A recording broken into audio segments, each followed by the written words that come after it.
Welcome to the wonderful world of birthday party rentals. Hi, I'm TJ. I just wanted to take this opportunity to thank you for purchasing the Bouncing in Cash coaching series. This series was designed for people new to the party rental business and looking to benefit from valuable coaching. The fact that you have invested in this series tells me that you're serious about entering into the party rental business, and we plan to reward your investment with proven strategies that will help you hit the ground running. What I hope to accomplish is a sit down, plain English chat with you on all of the ins and outs of the party rental business.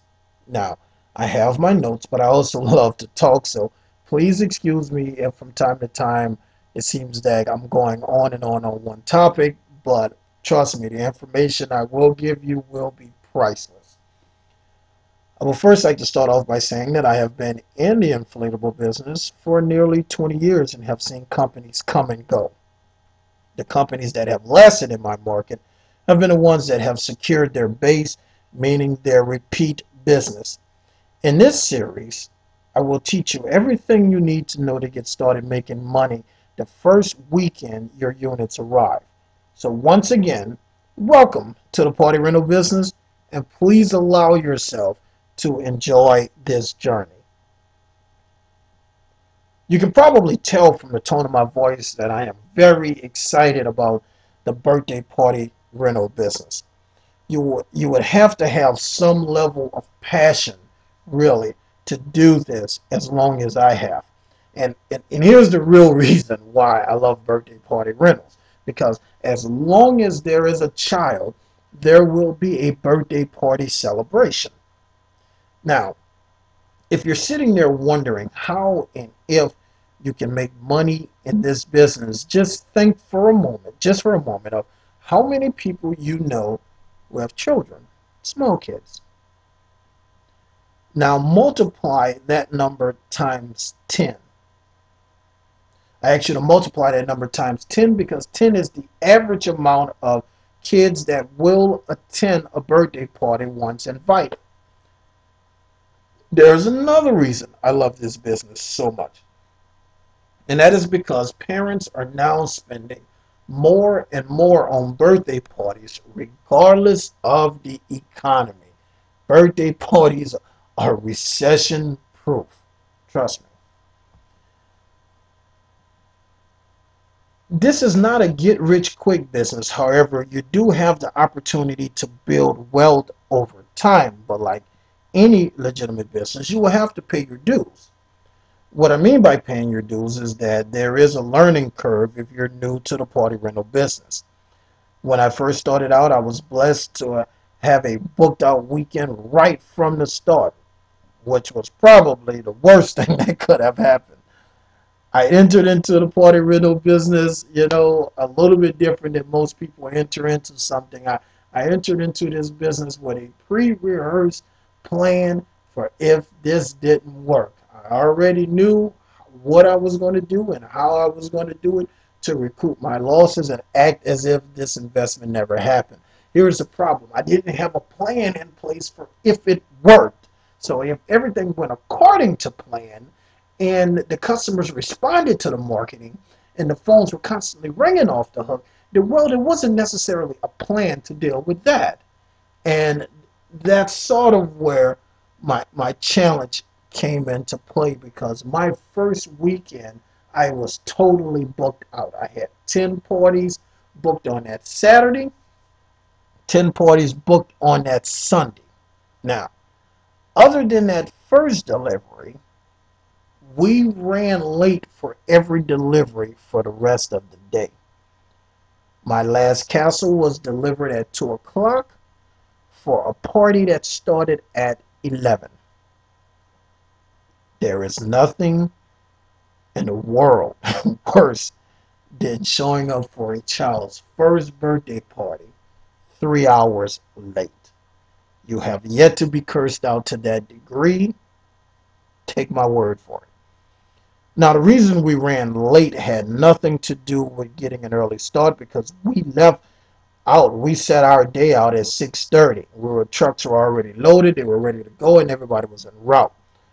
The problem was everything that happened once we arrived at the actual delivery. So what I want to do right now is just take you into my first day in the business. And I tell this story all the time, and I've always made reference to this, that everything I learned in this business, I pretty much learned my first day out, my first book out weekend, basically laid the foundation for us going forward. And I'll explain to you why. Welcome to my first day. The first house. We get to the house nice and real early in the morning, nice early start. Take the unit off the truck, get into the yard, blow it up, get ready to plug in the blower, and the blower blows the fuse. That's right. It did not trip the breaker, it blew the fuse. This meant that we had to now go to the hardware store to replace the blown fuse. Second house. Customer ordered a 15 by 15 castle but only had space for a 13 by 13 size unit. I only had one 13 by 13, which was already reserved. Third house. This customer, and I've noticed this a lot later on, is that this customer purposely overbooked in order to get two companies to show up at the same time, and then try to get us to get into a bidding war with each other to see who would drop the price. And we just basically walked away from that one. Fourth house.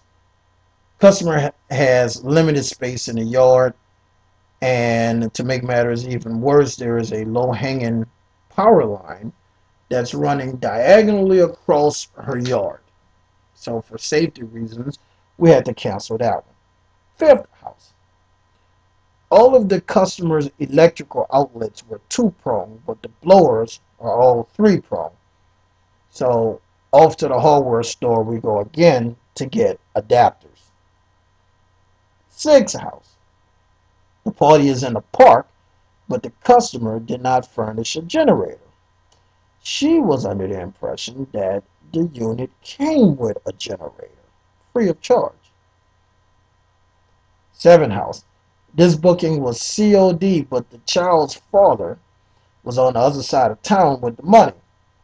And no one at the party had $125 to pay for the delivery. So we pretty much lost an hour right there trying to resolve this. Eighth house. The customer yard was full of dog poop. Large German Shepherd poop.